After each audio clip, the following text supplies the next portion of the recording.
윤명자가 컴퓨터 화면을 응시하며 의사 면허를 조회한다. 결과창에 뜨는 냉정한 문구. 김민수 조회 결과 없음. 이럴 수가. 떨리는 손끝. 무너지는 믿음. 민수방에서 발견한 찢어진 고등학교 중퇴 증명서와 위조업체 메일. 거짓말이었구나, 전부. 3년간의 자랑이 한순간에 무너진다. 과연 이들에겐 무슨 사연이 있는 걸까요? 사연 시작하기 전에 무료 버튼인 좋아요와 구독 꾹 눌러주시면 복 받으실 거예요. 사연 로그인 시작합니다. 서울 성북동의 오래된 한옥 저택은 아침 햇살을 받으며 고즈넉하게 잠에서 깨어났습니다. 마당 한가운데 서 있는 감나무는 이제 막 새싹을 틔우기 시작했고 장독대에 가지런히 놓인 항아리들에서는 된장의 구수한 냄새가 은은하게 풍겨왔습니다. 이 집의 주인인 60대 장모 윤명자는 오늘도 변함없이 아침 일찍 일어나 찻상을 정성스럽게 차려놓고 툇마루에 자리를 잡았습니다. 윤명자는 따뜻한 차를 한 모금 마시며 만족스러운 표정을 지었습니다. 오늘도 문화센터 친구들과 점심을 함께 할 예정이었는데 벌써부터 무엇을 자랑할지 머릿속으로 정리하고 있었습니다. 우리 사위 말인데라는 말로 시작하는 이야기는 언제나 친구들의 부러운 시선을 한 몸에 받았거든요. 우리 사위, 강남에서 한방병원 진료도 보고 지방 한약방도 겸한다니까요. 의사시험도 수석으로 붙었다더라고요. 정말 똑똑한 사람이에요. 윤명자의 목소리에는 자부심이 가득했습니다. 친구들은 매번 감탄하며 부러워했고 윤명자는 그런 반응을 받을 때마다 가슴이 뿌듯했습니다. 특히 같은 문화센터를 다니는 김순자 씨는 항상 시기 어린 눈빛으로 말했습니다. 아이고, 명자 씨는 참 복이 많아요. 우리 사위는 그냥 평범한 회사원인데 명자 씨 사위는 의사라니. 게다가 한방 쪽이면 돈도 많이 벌겠네요. 그럴 때마다 윤명자는 겸손한 척하면서도 속으로는 더욱 우쭐했습니다. 아니에요. 그냥 성실하게 사는 거죠.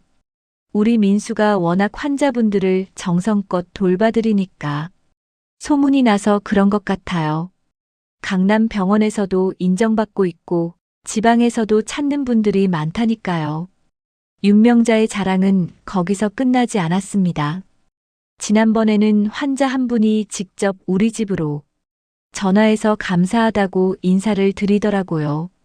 민수 덕분에 오랫동안 앓던 병이 나았다면서요. 그런 걸 보면 정말 실력 있는 의사구나 싶어져요. 문화센터 친구들은 매번 부러워하며 말했습니다. 요즘 같은 세상에 그런 사위가 어디 있어요? 의사의 효자에다가 성실하기까지 하니 수진이가 정말 복 터진 거네요. 안방에서는 남편 박노인이 신문을 읽고 있었습니다. 퇴직 후 한적한 노후를 보내고 있는 박노인은 요즘 동네 노인정에서 바둑두는 재미에 푹 빠져 있었습니다. 그는 과묵한 성격이라 평소에 말수가 적었지만 사위에 대해서만큼은 나름대로 만족하고 있었습니다. 여보, 민수가 또 안부 전화드렸네요. 윤명자가 방 안으로 말했습니다. 항상 예의 바르게 인사드리고 어찌나 정중한지. 어제도 전화해서 장인어른께서 감기 기운은 없으신지, 장모님께서는 무릎이 아프다고 하셨는데 괜찮아지셨는지 이런 식으로 세세하게 물어보더라고요. 박노인은 고개를 끄덕였지만 표정은 여전히 신중했습니다. 그에게는 완벽해 보이는 사위에 대한 작은 의문들이 있었거든요. 하지만 아내와 딸이 워낙 좋아하니까 굳이 말하지 않았을 뿐이었습니다. 거실에서는 딸 박수진이 노트북을 켜고 업무를 보고 있었습니다. 40대 초반의 박수진은 명문대를 졸업하고 대기업에서 일하는 커리어 우먼이었습니다. 당차고 꿋꿋한 성격의 박수진은 남편 김민수와 결혼한 지 벌써 3년이 되어 갔습니다. 김민수는 언제나 말수가 적고 점잖은 사람이었습니다. 40대 중반의 그는 키가 크고 단정한 외모를 가지고 있었으며 특히 차분하고 신중한 말투로 사람들에게 좋은 인상을 주었습니다. 명절 때면 어김없이 비싼 한우 세트를 보내왔고 장인어른과 장모님의 생신에는 정성스럽게 한지에 쓴 편지를 함께 동봉했습니다. 윤명자는 그 편지들을 보물처럼 간직하고 있었습니다.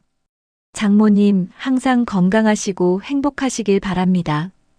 부족한 사위이지만 앞으로도 잘 부탁드립니다라는 정중한 문구들이 정성스러운 붓글씨로 적혀 있었거든요.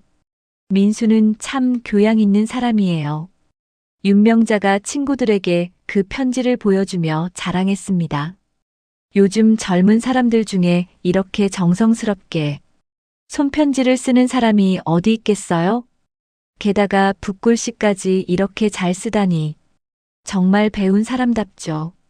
친구들은 편지를 보며 연신 감탄했습니다. 아이고, 글씨도 이렇게 예쁘게 쓰고 내용도 참 정중하네요. 의사 선생님이라 그런가 봐요. 역시 배운 사람은 다르구나. 윤명자의 자랑은 거기서 멈추지 않았습니다. 지난번 추석 때는 한우를 보내주면서 장인어른께서 고기를 좋아하신다고 수진이가 말씀드렸다면서 특히 좋은 부위로 골라서 보내줬어요. 가격을 물어보니까 1kg에 15만 원짜리더라고요. 그런 걸 3kg이나 보내주다니. 김순자 씨는 혀를 끌끌 차며 말했습니다. 45만 원어치나 되는 고기를. 역시 의사 선생님이시네요. 우리 사위는 명절 때 10만 원짜리 과일 세트 하나 사오는 것도 아까워하는데. 윤명자는 더욱 우쭐해졌습니다. 그런데 그게 다가 아니에요. 민수가 설날에는 전복이랑 새우를 사다 주면서 장모님께서 평소에 좋아하신다고 해서요라고 하더라고요. 내가 언제 전복을 좋아한다고 했나 싶었는데 알고 보니까 수진이한테 미리 물어봤더라고요. 그런 세심함이 어디 있겠어요? 이런 윤명자의 자랑담은 문화센터뿐만 아니라 동네 마트에서도 교회에서도 계속되었습니다. 우리 사위는 정말 완벽한 사람이에요. 의사라서 돈도 잘 벌고 효자에다가 성실하고 수진이가 정말 좋은 사람을 만났어요. 하지만 박노인의 마음 한구석에는 늘 찜찜한 기분이 자리 잡고 있었습니다. 민수는 집안 이야기를 거의 하지 않았거든요. 가족이나 어린 시절, 학창 시절에 대한 이야기를 물어봐도 별거 없습니다라며 간단히 넘어가곤 했습니다. 또한 의사라면서도 학회나 연구 모임에 나가는 모습을 한 번도 본 적이 없었습니다. 같은 의사 친구들과의 만남도 없고 집에 의학 서적 한 권 없는 것도 이상했습니다. 대신 민수는 항상 지방 진료 때문에 바쁩니다라고만 했습니다. 그냥 바쁜가 보지. 박노인은 스스로를 달래며 의심을 마음 깊숙이 묻어두었습니다. 하지만 그 의문들은 사라지지 않고 계속해서 그의 마음속에 남아 있었습니다. 민수는 주말에도 일이 있다며 자주 집을 비웠습니다. 지방 한약방에 가서 진료를 봐야 한다는 것이 그의 설명이었습니다. 박수진도 남편이 성실하게 일한다고 생각했고 윤명자 역시 사위의 근면함을 더욱 자랑스러워했습니다. 우리 사위는 정말 성실해요. 주말에도 쉬지 않고 일하거든요. 환자들을 위해서라면 멀리 지방까지 내려가서 진료를 본다니까요. 그런 의사가 어디 있겠어요? 요즘 젊은 의사들은 대부분 돈만 밝히는데 우리 민수는 환자를 진짜 가족처럼 생각하는 것 같아요. 이렇게 평화로운 일상이 계속되는 가운데 아무도 모르는 진실이 서서히 균열을 만들어가고 있었습니다. 완벽해 보이는 사위 뒤에 숨겨진 비밀이 언젠가는 드러날 운명이었던 것입니다. 설을 앞둔 어느 추운 겨울날, 윤명자는 문득 이상한 생각이 들었습니다. 민수가 그토록 자주 내려간다는 충청도. 시골 한약방이 정말 어떤 곳인지 궁금했거든요. 사위가 그렇게 열심히 일하는 모습을 한 번쯤은 직접 보고 싶다는 마음이 생겼습니다. 여보, 나 오늘 민수 일하는 곳 좀 구경 가볼까 해요. 윤명자가 박노인에게 말했습니다. 박노인은 신문에서 고개를 들며 의아한 표정을 지었습니다. 갑자기 왜? 민수한테 미리 말하고 가지. 아니에요. 깜짝 방문해서 격려도 해주고 일하는 모습도 보고 싶어서요. 수진이한테는 비밀로 해주세요. 나중에 놀라게 해주려고요. 윤명자는 이른 아침 집을 나서서 서울역으로 향했습니다. 민수가 평소에 기차 타고 3시간 정도 걸린다고 했던 말을 떠올리며 충청도 방면 기차표를 끊었습니다. 기차 안에서 윤명자는 설레는 마음으로 창밖 풍경을 바라보며 생각했습니다. 우리 사위가 이렇게 멀리까지 와서 환자들을 돌보다니 정말 대단한 사람이야. 오늘 가서 격려 많이 해줘야겠어. 기차에서 내린 후 윤명자는 역 직원에게 물어가며 시외버스를 갈아탔습니다. 서울에서 3시간 넘게 이동한 끝에 도착한 곳은 작은 읍내였습니다. 민수가 말했던 것처럼 정말 한적한 시골이었습니다. 윤명자는 읍내를 천천히 걸으며 한약방을 찾기 시작했습니다. 달빛 한약방이라고 쓰인 낡은 간판을 발견했을 때 그녀의 마음은 더욱 뿌듯해졌습니다. 이런 시골까지 와서 환자들을 돌보다니 정말 의사다운 의사구나. 그런데 한약방 앞에 다가가자 무언가 이상했습니다. 민수가 말했던 것처럼 환자들이 줄을 서서 기다리고 있을 거라고 생각했는데 앞마당은 조용했고 사람도 별로 보이지 않았습니다. 윤명자는 조심스럽게 한약방 문틈 사이로 안을 들여다봤습니다. 그리고 그 순간 그녀가 본 광경은 상상했던 것과 전혀 달랐습니다. 민수는 하얀 의사 가운을 입고 환자를 진료하고 있지 않았습니다. 대신 남색 작업복을 입고 고무장갑을 낀 채 커다란 솥 앞에서 약재를 삶고 있었습니다. 땀이 뻘뻘 흘러내리는 얼굴로 나무 주걱을 저으며 열심히 일하고 있었습니다. 저게 민수. 윤명자는 눈을 의심했습니다. 평소에 보던 차분하고 점잖은 사위의 모습이 아니었거든요.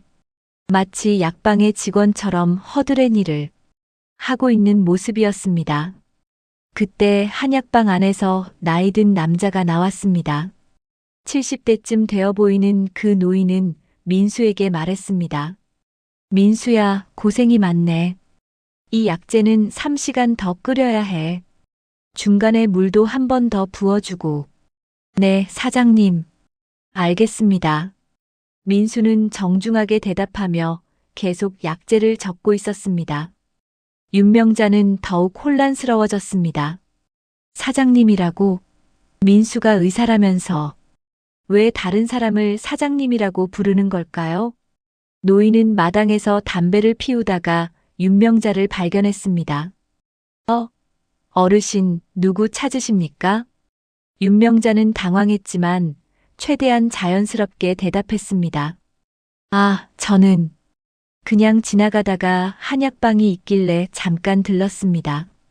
노인은 친근하게 웃으며 말했습니다. 그러십시오. 우리 약방은 30년 넘게 이 동네에서 장사하고 있습니다. 윤명자는 조심스럽게 물었습니다. 안에서 일하시는 분이 계시던데 혹시 그분이 이 한약방 원장님이신가요? 노인은 고개를 저으며 대답했습니다. 아니요, 저 청년은 민수라고 하는데 여기서 일하는 직원이에요. 참 성실한 친구죠. 직원이라고요? 윤명자의 목소리가 약간 떨렸습니다. 네, 처음엔 아무것도 모르고 와서 심부름이나 하더니 이젠 웬만한 약도 혼자 지어요. 서울에서 왔는데 이런 시골까지 와서 열심히 일하니 기특해요. 윤명자는 가슴이 철렁 내려앉았습니다. 민수는 분명히 의사라고 했는데 왜 여기서는 그냥 직원으로 일하고 있는 걸까요? 그럼 그분이 의사는 아니라는 말씀이죠? 노인은 어리둥절한 표정을 지었습니다. 의사요? 아니요. 민수는 의사가 아닙니다. 그냥 여기서 약재 다루는 일 배우고 있는 청년이에요. 참 착하고 성실한 친구죠. 왜 그런 걸 물어보시는지요? 윤명자는 애써 웃으며 대답했습니다. 아, 그냥 제가 잘못 알고 있었나 봅니다. 하지만 그녀의 머릿속은 복잡했습니다. 의사라면서 왜 이렇게 허름한 한약방에서 혼자 약재를 삶고 있는 걸까요? 그것도 사장이 아니라 직원으로 말이죠. 윤명자는 더 이상 그 자리에 있을 수가 없었습니다. 노인에게 인사를 한 후 서둘러 그곳을 떠났습니다. 버스를 기다리며 기차역으로 가는 동안 내내 머릿속이 어지러웠습니다. 기차에서 돌아오는 길, 윤명자는 차창을 바라보며 생각에 잠겼습니다. 그동안 민수에 대해 알고 있던 모든 것들을 다시 떠올려 봤습니다. 민수의 집에는 의사 면허증도 걸려 있지 않았고 의학 서적도 한 권 없었습니다. 졸업 앨범이나 대학교 동창 친구들과의 사진도 없었죠. 학회나 병원 동료들과의 만남도 없었고 의료진들이 하는 전문적인 이야기도 들어본 적이 없었습니다. 그런데도 지금까지 한 번도 의심해보지 않았던 내가 어리석었구나. 윤명자는 자책하며 한숨을 쉬었습니다. 평소에 민수가 환자들이 많아서 바쁩니다. 지방 진료 때문에 주말에도 일해야 합니다라고 말했던 것들이 이제서야 다르게 들렸습니다. 정말로 의사로서 진료를 본 것이 아니라 그냥 한약방에서 약재 끓이는 일을 했던 거였네요. 그렇다면 그동안 윤명자가 친구들에게 자랑했던 모든 이야기들은 무엇이었을까요? 우리 사위가 의사시험에 수석으로 붙었다. 강남 한방병원에서 진료를 본다. 환자들이 직접 감사 인사를 한다는 모든 이야기들이 거짓이었단 말인가요? 윤명자는 집에 도착할 때까지 계속 혼란스러웠습니다. 사실을 확인하고 싶지만 섣불리 민수에게 물어보기도 어려웠습니다. 혹시 자신이 잘못 본 것일 수도 있고 다른 이유가 있을 수도 있다고 생각했거든요. 하지만 마음 한구석에서는 이미 진실을 알고 있었습니다. 완벽해 보였던 사위의 모습 뒤에 숨겨진 비밀이 조금씩 드러나기 시작한 것입니다. 혹시 내가 너무 자랑만 하고 진짜는 확인도 안 해본 걸까? 윤명자는 무거운 마음으로 집으로 돌아갔습니다.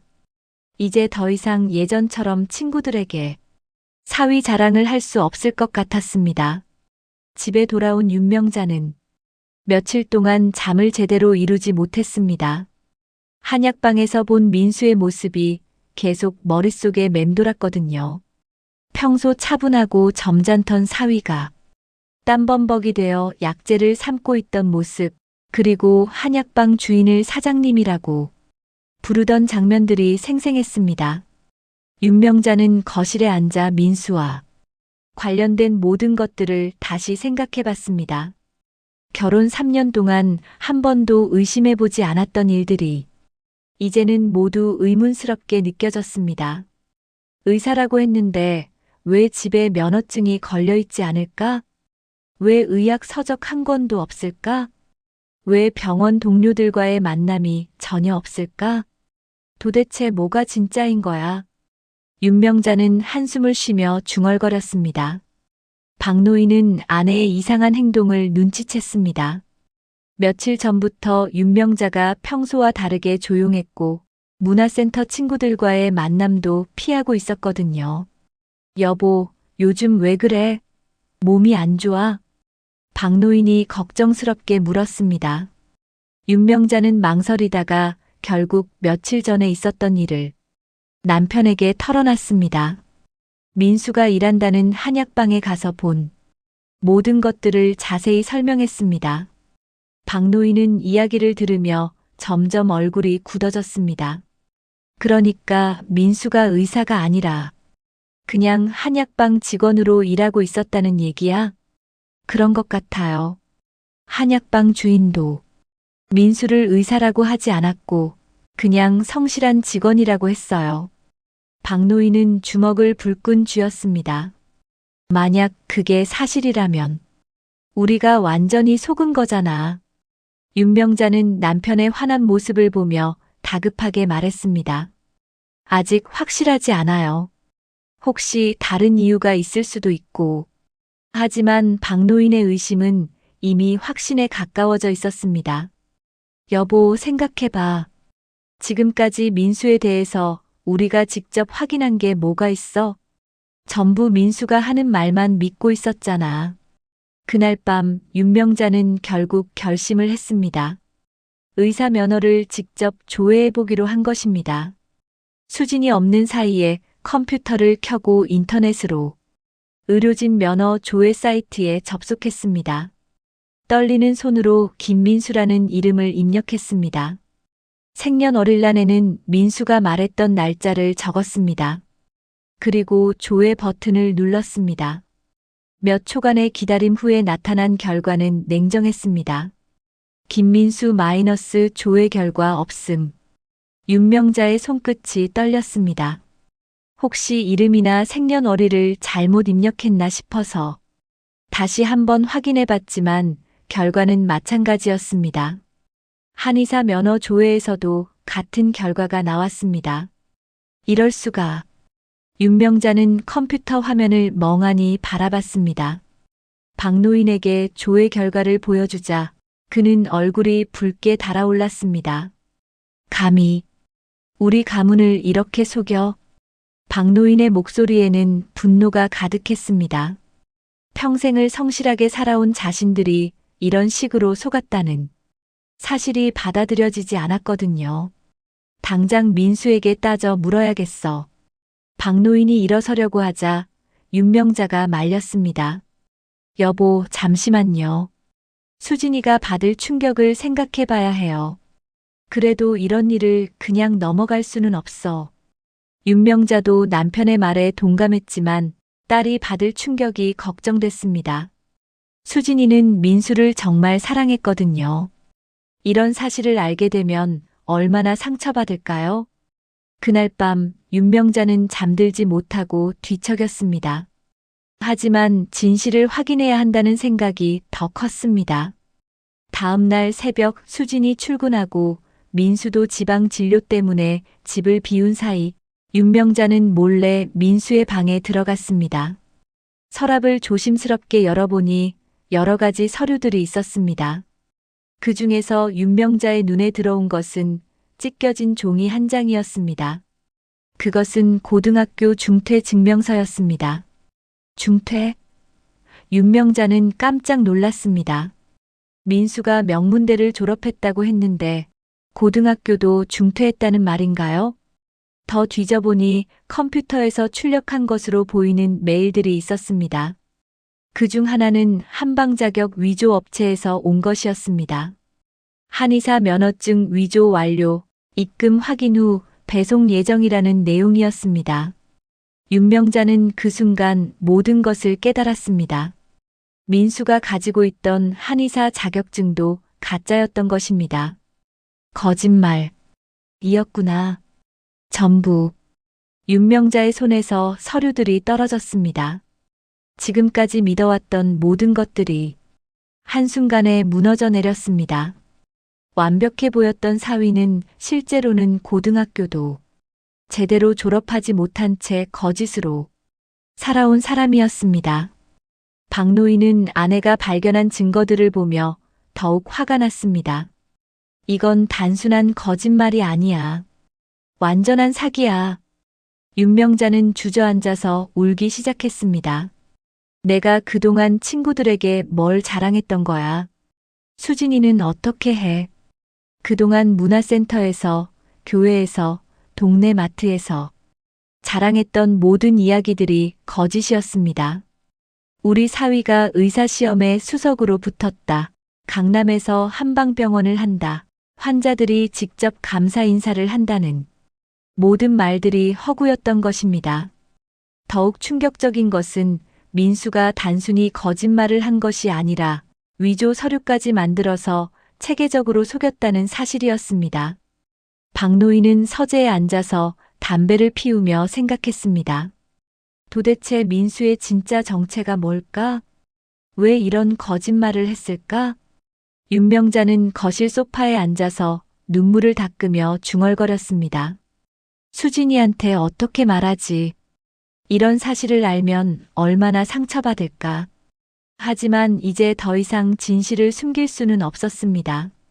언젠가는 민수와 직접 대면해서 모든 것을 따져 물어야 했습니다. 그날 저녁 민수가 돌아왔을 때 윤명자와 박노인은 마음의 준비를 하고 있었습니다. 완벽해 보였던 사위의 가면을 벗겨낼 시간이 다가오고 있었습니다. 내일은 반드시 진실을 들어야겠어. 윤명자는 결심을 굳혔습니다. 더 이상 거짓 속에서 살 수는 없었으니까요. 다음 날 아침 박수진이 출근한 후 윤명자는 민수를 거실로 불러냈습니다. 박노인도 엄숙한 표정으로 자리에 앉았습니다. 평소와 다른 분위기를 느낀 민수는 조심스럽게 물었습니다. 무슨 일이 있으신가요? 윤명자는 떨리는 목소리로 직접적인 질문을 던졌습니다. 민수야, 너 정말 의사 맞니? 민수의 얼굴이 순간적으로 굳었습니다. 그는 잠시 당황한 듯 보였지만 곧 평소처럼 차분한 목소리로 대답했습니다. 갑자기 왜 그런 말씀을 하시는지요? 물론 의사입니다. 하지만 윤명자는 이미 모든 진실을 알고 있었습니다. 그럼 의사 면허증은 어디 있어? 집에 한 번도 걸어놓은 걸 본 적이 없는데. 면허증은 병원에 두고 있습니다. 집에까지 가져올 필요는 없어서요. 박노인이 참다 못해 끼어들었습니다. 그럼 의료진 면허 조회에서는 왜 내 이름이 안 나와? 민수는 당황한 기색을 숨기려 애썼지만 이미 들통난 상황이었습니다. 그는 한참 동안 아무 말도 하지 못했습니다. 윤명자가 서랍에서 꺼낸 찢어진 고등학교 중퇴 증명서와 위조업체 메일 출력본을 민수 앞에 내려놓았습니다. 이것들은 또 뭐야? 내 방에서 찾은 거야. 민수는 그 서류들을 보는 순간 완전히 침묵했습니다. 더 이상 변명할 여지가 없었거든요. 그의 얼굴은 창백해졌고 손은 미세하게 떨리기 시작했습니다. 며칠 전에 내가 일한다는 충청도 한약방에 가봤어. 윤명자의 목소리에는 실망과 분노가 섞여 있었습니다. 거기서 너를 뭐라고 하던지 알아? 의사가 아니라 그냥 직원이라고 하더라. 약재 끓이는 일을 배우고 있는 청년이라고 말이야. 민수는 고개를 숙인 채 아무 말도 하지 못했습니다. 3년 동안 쌓아 올린 거짓의 성벽이 한순간에 무너져 내리고 있었습니다. 박노인은 분노로 목소리가 떨렸습니다. 도대체 내 정체가 뭐야? 왜 우리를 이렇게 속였어? 한참의 침묵 끝에 민수는 작은 목소리로 말하기 시작했습니다. 죄송합니다. 저는 의사가 아닙니다. 그 한마디에 거실의 공기가 차갑게 변했습니다. 윤명자는 이미 알고 있던 사실이지만 민수의 입에서 직접 들으니 더욱 충격적이었습니다. 그럼 대체 뭐야? 내 정체가 뭐냐고. 민수는 더욱 작아진 목소리로 계속했습니다. 저는 고등학교도 중퇴했습니다. 집이 가난해서 부모님 빚을 갚기 위해 17살 때부터 한약방에서 허드렛 일을 했습니다. 박노인은 주먹을 꽉 쥐며 소리쳤습니다. 그럼 지금까지 한 말들은 전부 거짓말이었다는 얘기야? 네. 죄송합니다. 윤명자는 눈물이 맺히기 시작했습니다.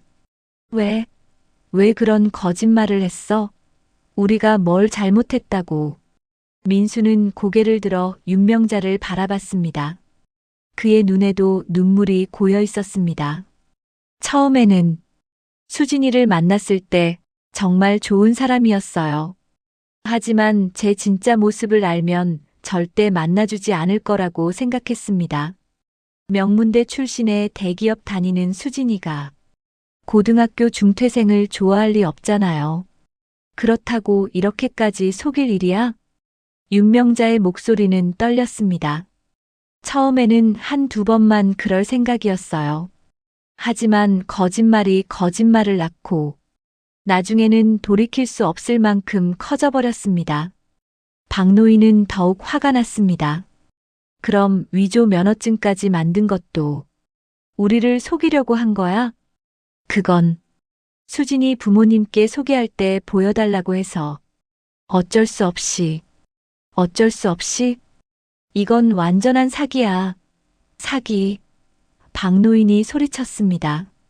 윤명자는 지금까지 자신이 친구들에게 자랑했던 모든 순간들을 떠올렸습니다.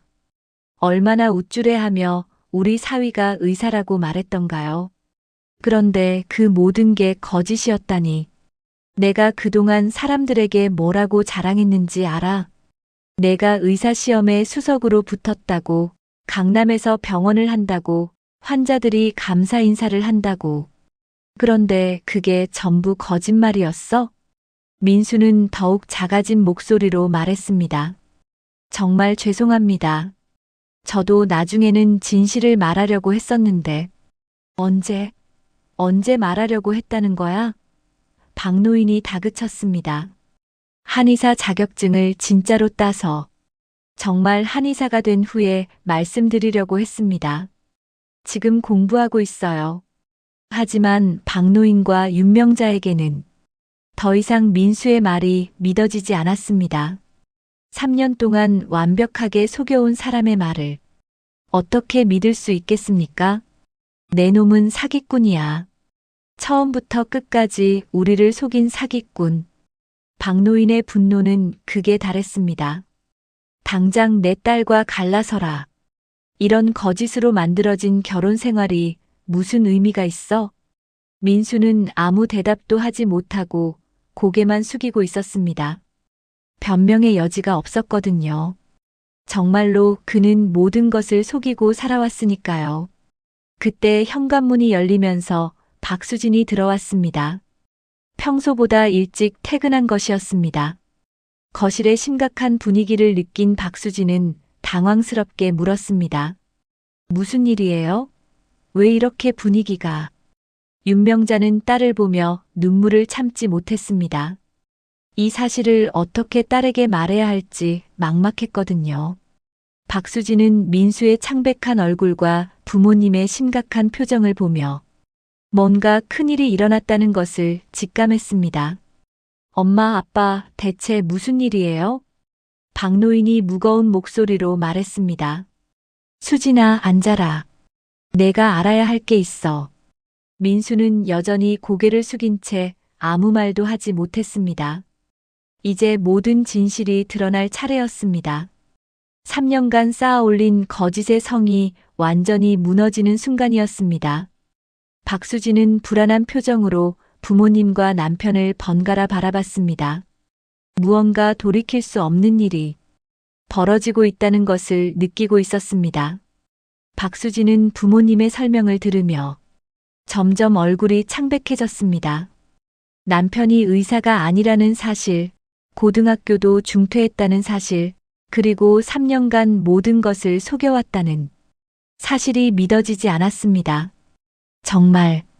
정말이에요? 박수진은 떨리는 목소리로 민수를 바라봤습니다. 민수는 여전히 고개를 숙인 채 작게 고개를 끄덕였습니다. 더 이상 숨길 수도 부인할 수도 없었습니다. 박수진의 눈에서 눈물이 흘러내렸습니다. 왜 말하지 않았어요? 왜 처음부터 거짓말을 했어요? 수진아. 민수가 간신히 입을 열었지만 박수진은 손을 저으며 말을 막았습니다. 이해할 수 없어요.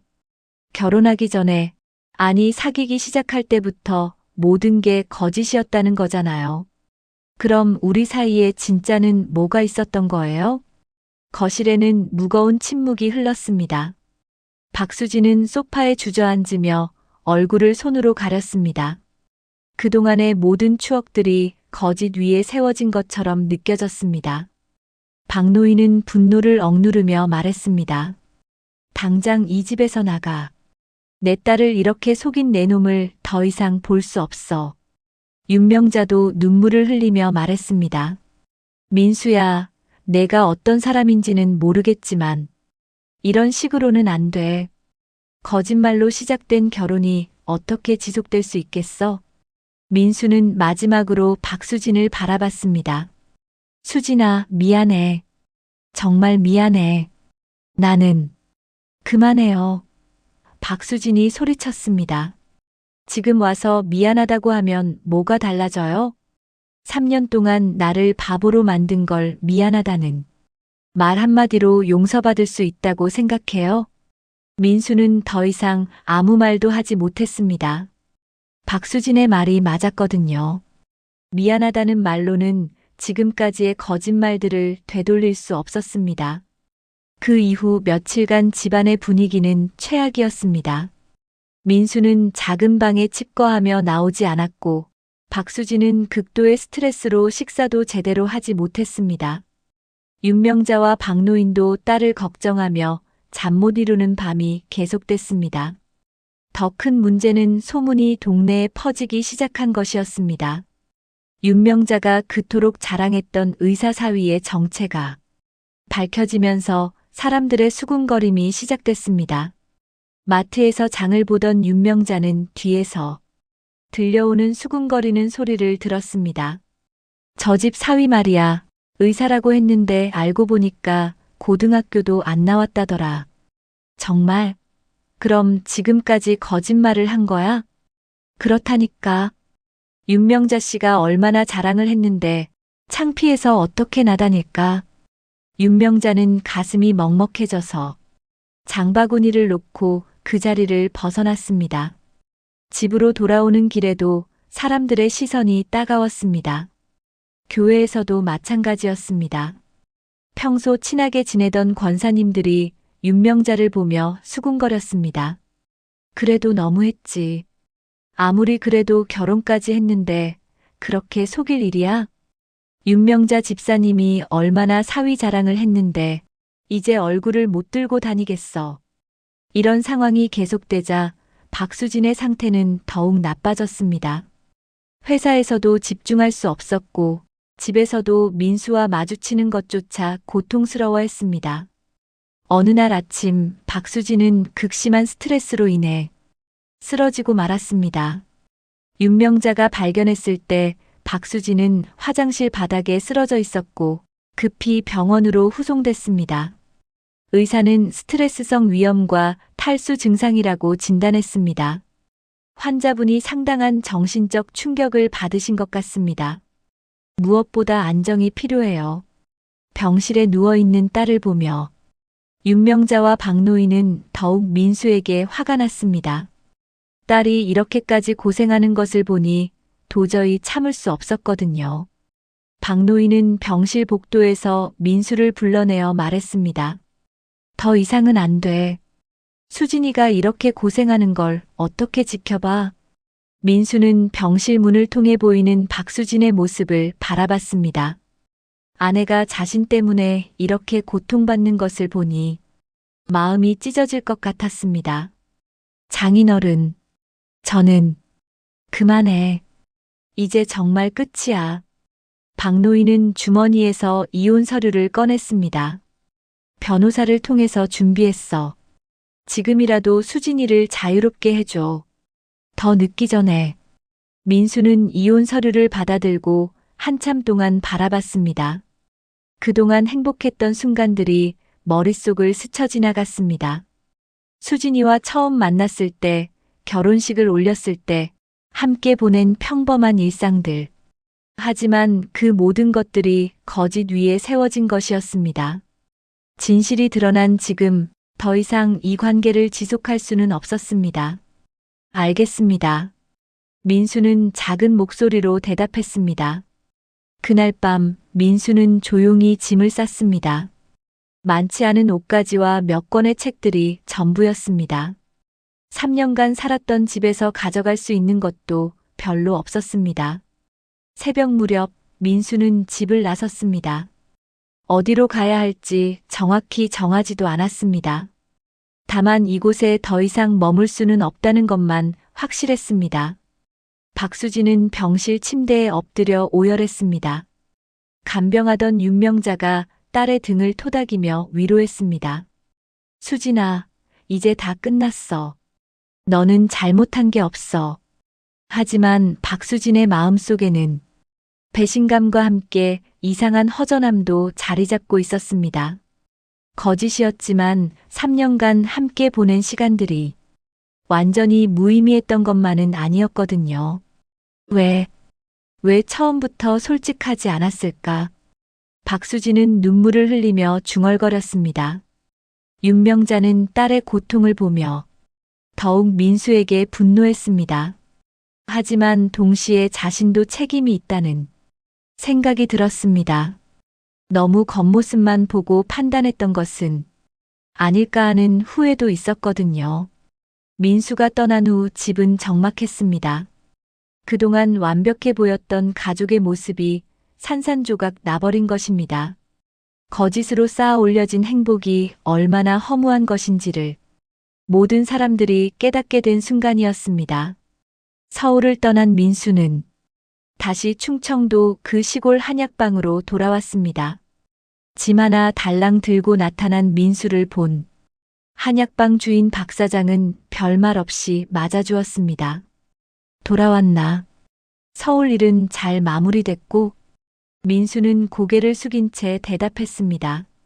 네. 이제 여기서 다시 시작하려고 합니다.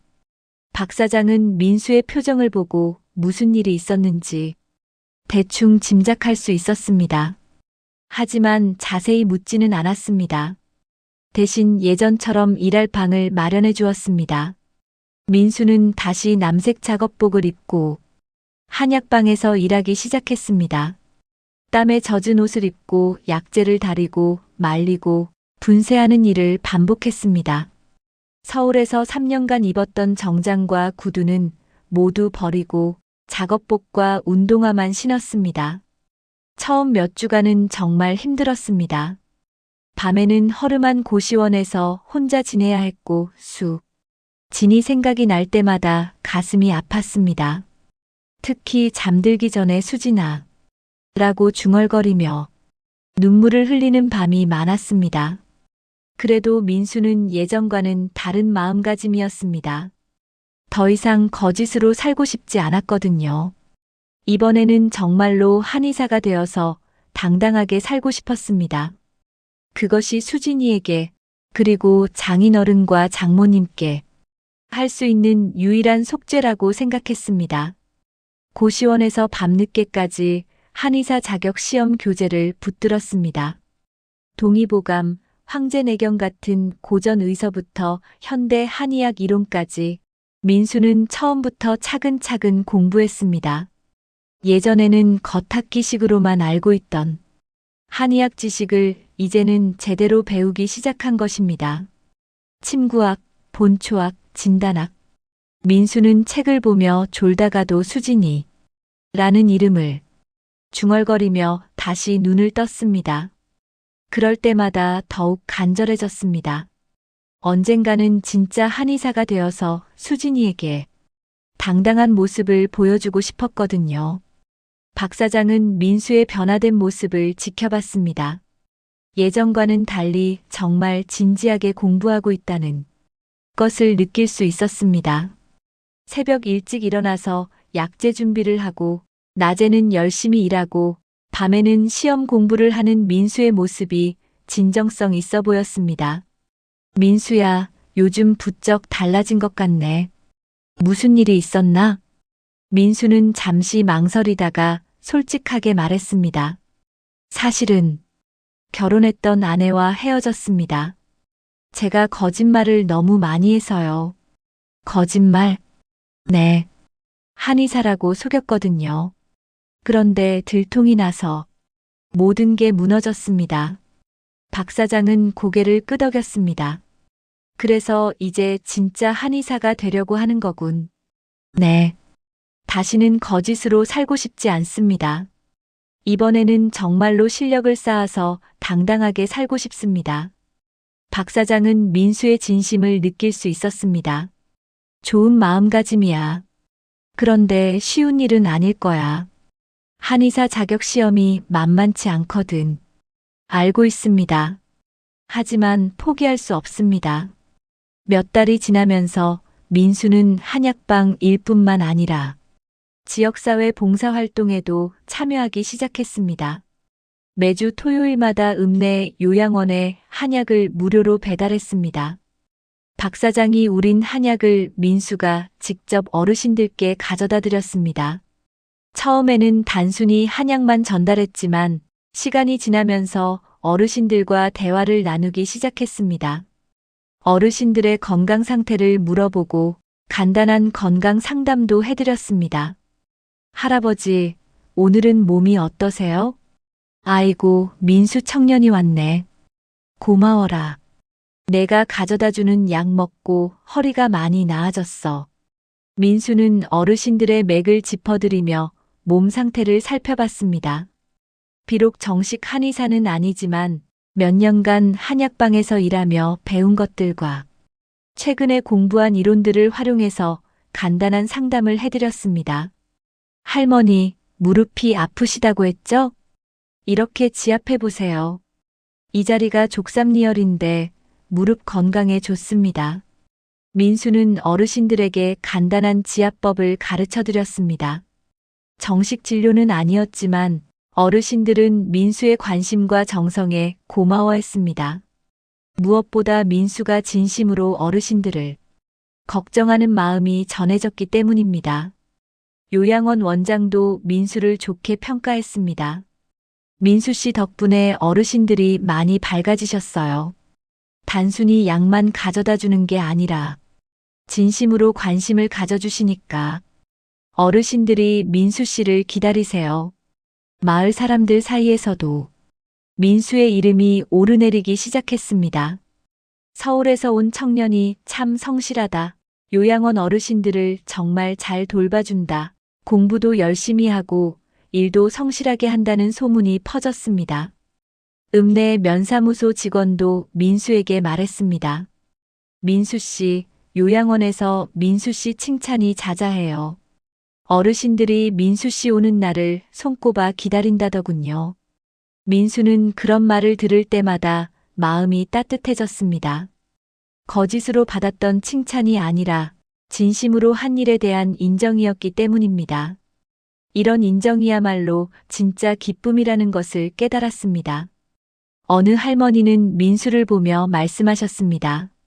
민수야, 너 참 착한 청년이구나. 서울에서 무슨 일이 있었는지는 모르겠지만 여기서 새로 시작하는 거 잘하는 것 같아. 진짜 마음씨가 곱구나. 밤에는 고시원에서 한의사 시험 공부를 계속했습니다. 어려운 용어들과 복잡한 이론들이 머리를 아프게 했지만 민수는 포기하지 않았습니다. 수진이를 생각하면 더욱 간절해졌거든요. 족삼리혈, 합곡혈, 태충혈, 침술혈자리를 외우며 혼자 연습했습니다. 책에 나온 그림을 보고 자신의 몸에 직접 표시해가며 공부했습니다. 때로는 새벽 2시가 넘어서야 잠자리에 들었습니다. 박 사장도 민수의 열정을 보고 실전 경험을 쌓을 수 있도록 도와주었습니다. 이론만으로는 한계가 있어. 실제로 환자를 보면서 배워야 진짜 실력이 늘어. 민수는 박 사장 옆에서 실제 환자들을 관찰하며 배웠습니다. 맥진하는 법, 설진하는 법, 문진하는 법 등을 차근차근 익혔습니다. 환자 한 명 한 명을 만날 때마다 새로운 것을 배웠습니다. 이 환자분은 어떤 증상이신 것 같나?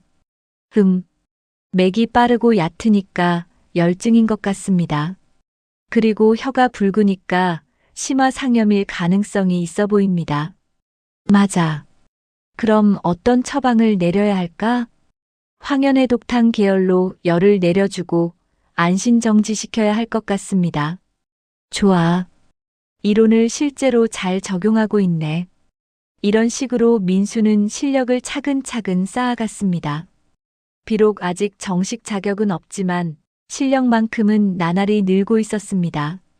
더 중요한 것은 환자들을 진심으로 돌보고 싶다는 마음이 생겼다는 것입니다.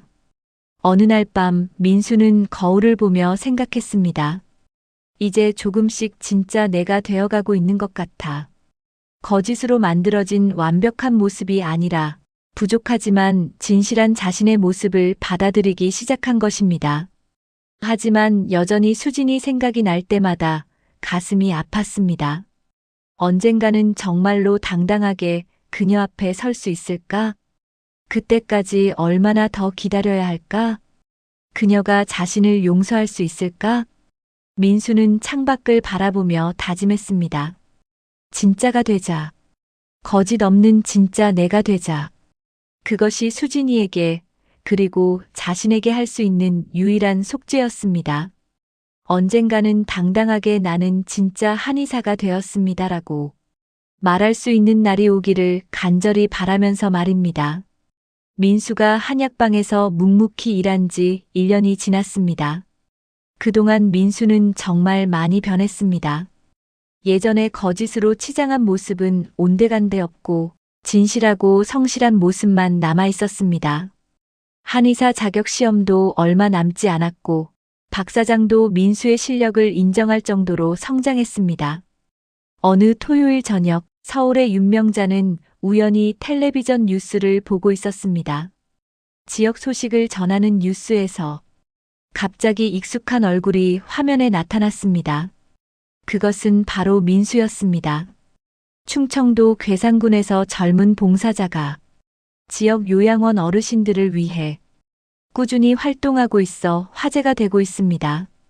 김민수 씨는 1년 넘게 매주 요양원을 방문해 어르신들의 건강을 돌봐드리고 있습니다. 화면에는 남색 작업복을 입고 어르신들과 이야기를 나누는 민수의 모습이 나왔습니다. 예전의 가식적인 모습과는 전혀 달랐습니다. 진심으로 어르신들을 돌보는 따뜻한 표정이었습니다. 학력은 높지 않지만 진심으로 어르신들을 돌봐드리고 싶었습니다.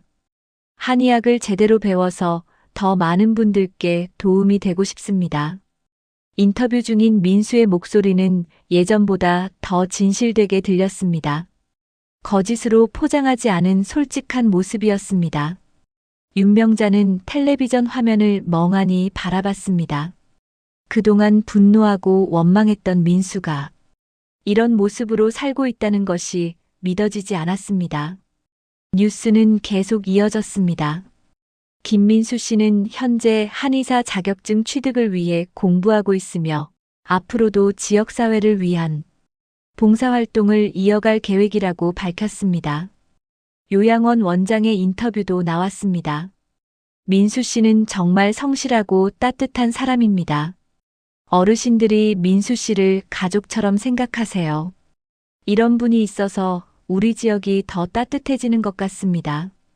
윤명자의 눈에 눈물이 고이기 시작했습니다. 그동안 자신이 민수를 어떻게 바라봤는지 돌아보게 되었습니다.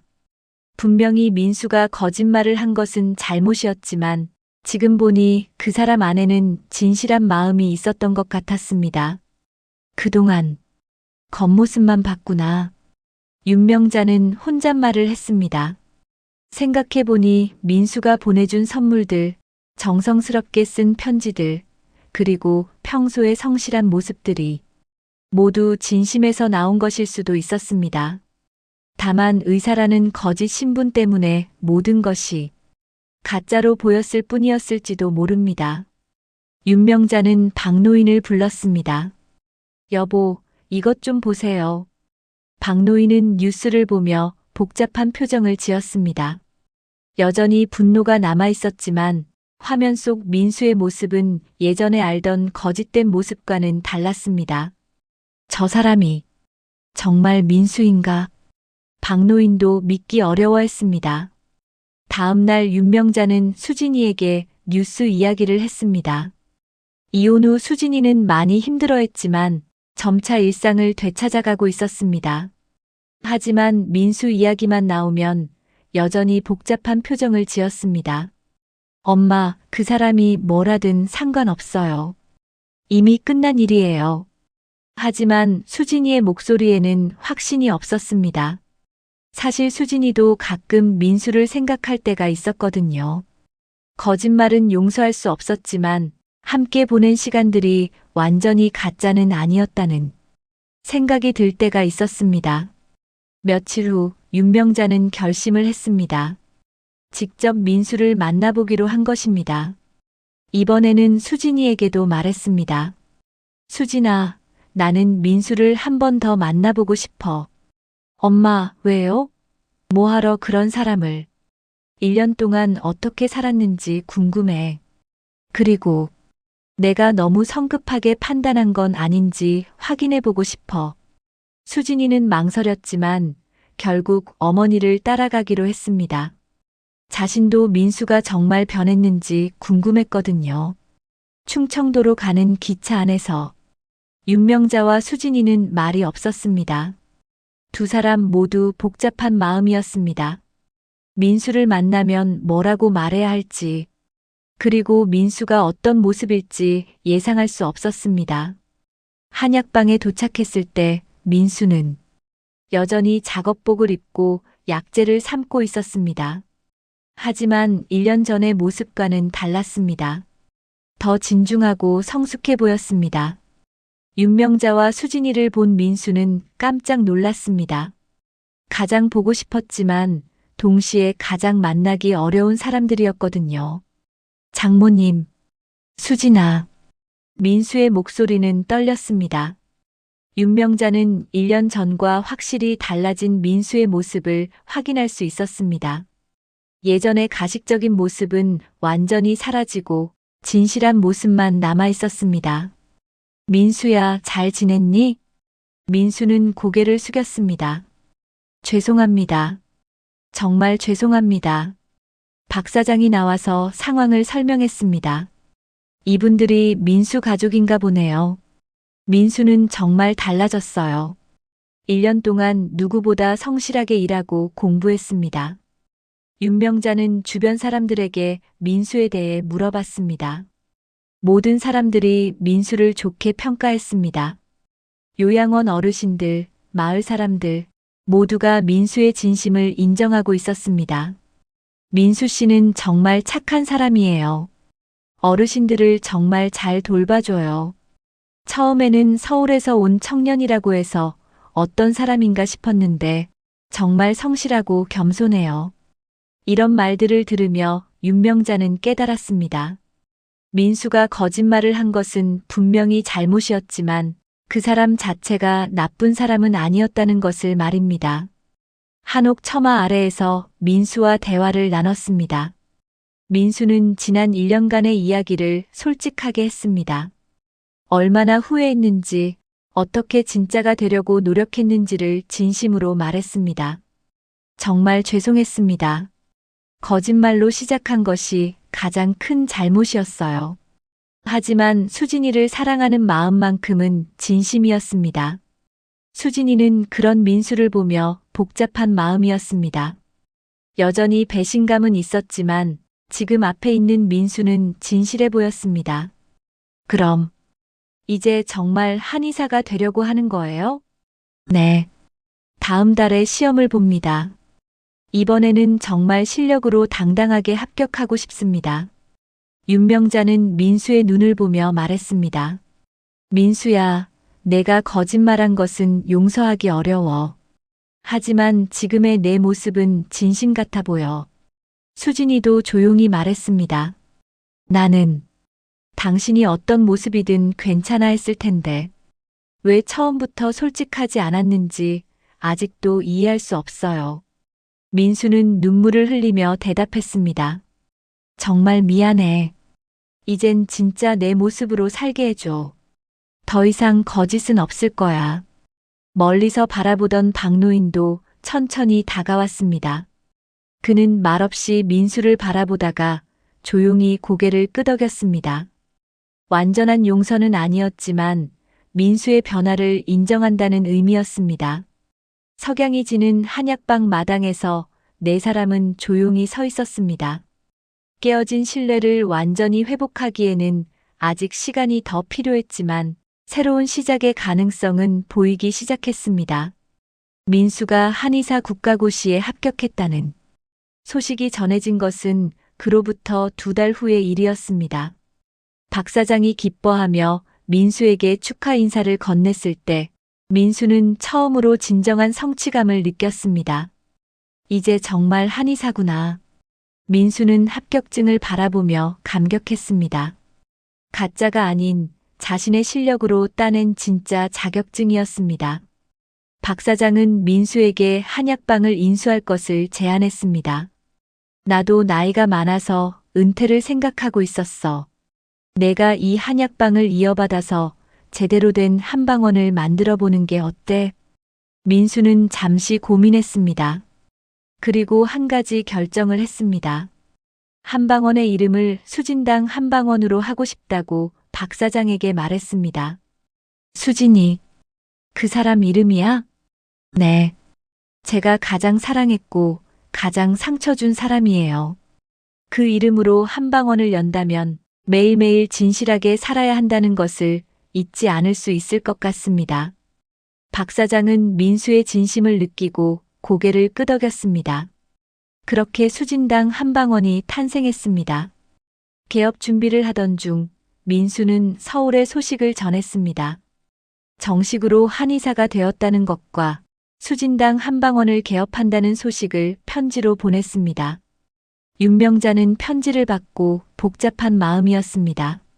민수가 정말 변했다는 것을 알 수 있었지만 아직 수진이의 마음을 확신할 수 없었거든요.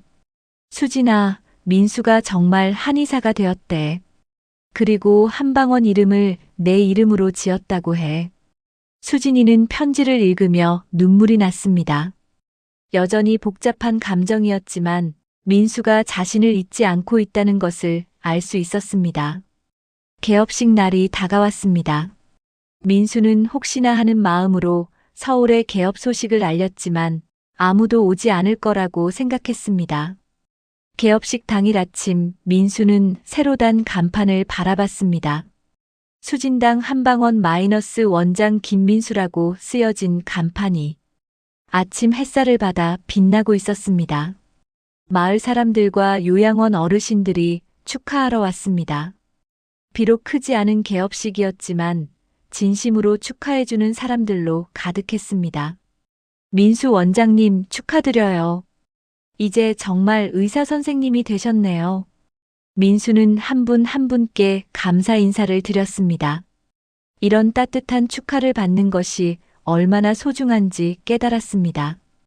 오후가 되어서도 개업식은 계속되었습니다. 민수는 마당에서 사람들과 이야기를 나누며 앞으로의 포부를 말했습니다. 앞으로 이 지역 어르신들의 건강을 책임지는 한의사가 되겠습니다. 진심으로 정직하게 진료하겠습니다. 그때 마당 입구에서 익숙한 모습들이 나타났습니다. 윤명자, 박노인, 그리고 박수진이었습니다. 민수는 눈을 의심했습니다. 정말 오신 거예요? 윤명자는 민수에게 다가가서 말했습니다. 축하해, 민수야. 이제 정말 한의사가 되었구나. 박노인도 조용히 다가와서 민수의 손을 잡았습니다. 1년 반 동안 꿈꿨던 순간이었습니다. 수진이는 새로 단 간판을 바라보며 말했습니다. 수진당이라고 이름을 지었다고 들었어요. 미안해 허락도 없이. 괜찮아요. 그런데 정말 변했네요. 민수는 수진이의 눈을 바라보며 말했습니다. 수진아, 나는 이제 정말 진짜가 되었어. 더 이상 거짓말은 없어. 한의사 자격증도 이 한방원도 모두 내 실력으로 이룬 진짜야. 수진이는 민수의 진심을 느낄 수 있었습니다. 예전의 가식적인 모습은 완전히 사라지고 진실한 사람의 모습만 남아 있었습니다. 마을 사람들은 이 가족의 재회를 따뜻하게 지켜봤습니다. 누구나 알 수 있는 진실한 화해의 순간이었습니다.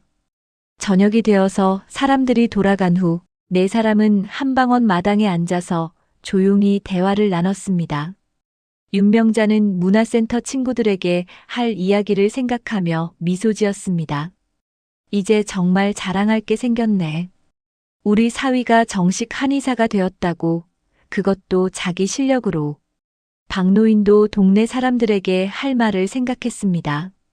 이번에는 정말이야. 가짜가 아닌 진짜 의사 사위를 뒀다고 말할 수 있겠어.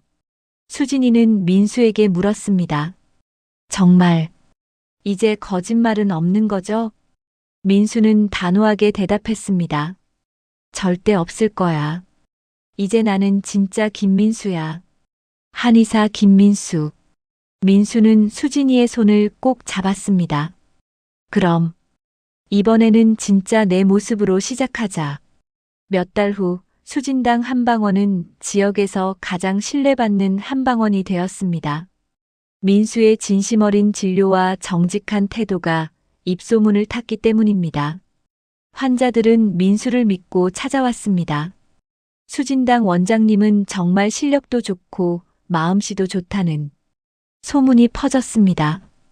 윤명자는 문화센터에서 친구들에게 당당하게 말할 수 있었습니다.